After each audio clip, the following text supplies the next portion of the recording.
이준 목사의 신앙 에세이. 이 시간에는 드란노 침례교회를 담임하시는 이준 목사님의 말씀입니다.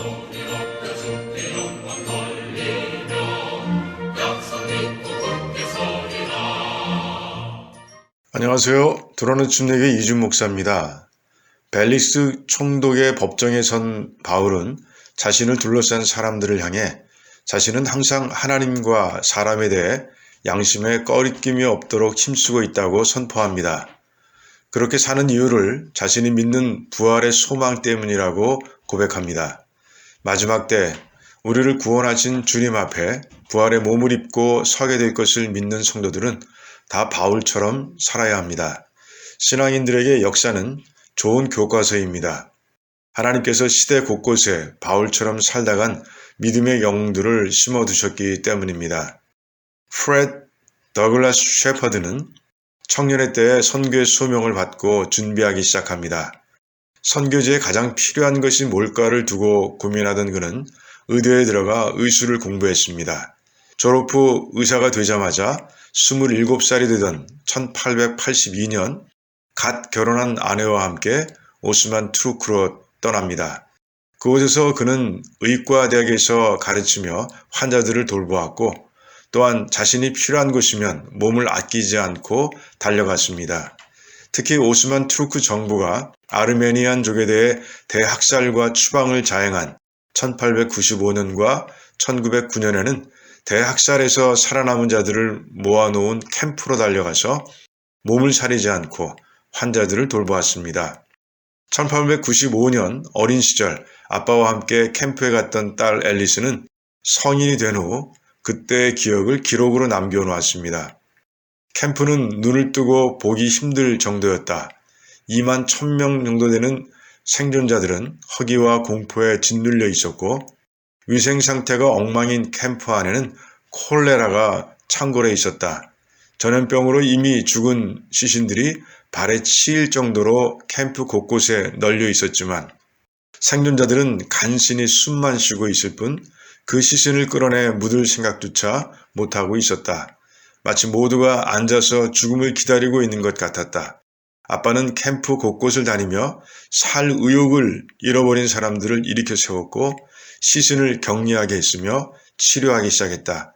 눈코 뜰 새 없이 바쁘게 그러나 질서 있게 움직이는 아빠는 뭔가에 홀린 것 같았다. 나중에서야 그것이 성령 충만한 모습이었다는 걸 깨달을 수 있었다. 아빠의 헌신으로 하루에 50명씩 죽어나가던 캠프는 일주일 만에 하루 사망자가 5명 정도로 줄어들었다. 셰파드는 그들을 치료하는 동시에 미국 선교단체와 적십자사에 구호를 요청했으며 오스만 투르크 정부를 향해선 아르메니아인에 대한 학살을 멈추어달라고 요청했습니다. 그의 헌신은 환자를 치료하다가 콜레라에 전염되어 하나님 품에 안긴 1915년까지 계속되었습니다. 그의 헌신적인 의료 선교 사역을 인정받아 적십자상을 수상하는 자리에서 셰파드는 이런 말을 남겼습니다. 나는 그저 내가 받은 하나님의 사랑을 다른 사람들에게도 알리고 싶었을 뿐입니다. 이것이 내 인생의 목적입니다. 돈이나 명예를 위해 이 땅에 온 것이 아니라 하나님은 사랑이시라는 이 분명한 진리를 증거하러 온 겁니다. 나의 헌신을 통해 그들이 하나님을 볼 수 있었다면 난 이미 상급을 다 받았고 그렇게 하신 하나님께 감사드릴 뿐입니다. 셰파드의 장례 예배에 참석한 한 아르메니아인은 이렇게 말했습니다. 나는 실제로 예수님을 보지 못했지만 닥터 셰파드를 통해 그분을 체험할 수 있었습니다. 하나님께서는 이 아르메니아인의 고백을 통해 당신 품에 안긴 셰파드에게 너 날 위해 참 잘 살았다고 칭찬해 주신 겁니다. 교회가 신뢰를 잃어가고 있는 위기의 시대, 시카고 지역의 성도들은 강한 전염력으로 복음을 전하는 백성들이 다 되길 바랍니다. 그러기 위해 예수님만이 유일한 구원의 길임을 분명히 믿고 흔들리지 않는 부활의 소망 위에서 양심의 거리낌 없이 하나님과 사람들을 섬기는 백성들이 되시길 축복하며 기도합니다.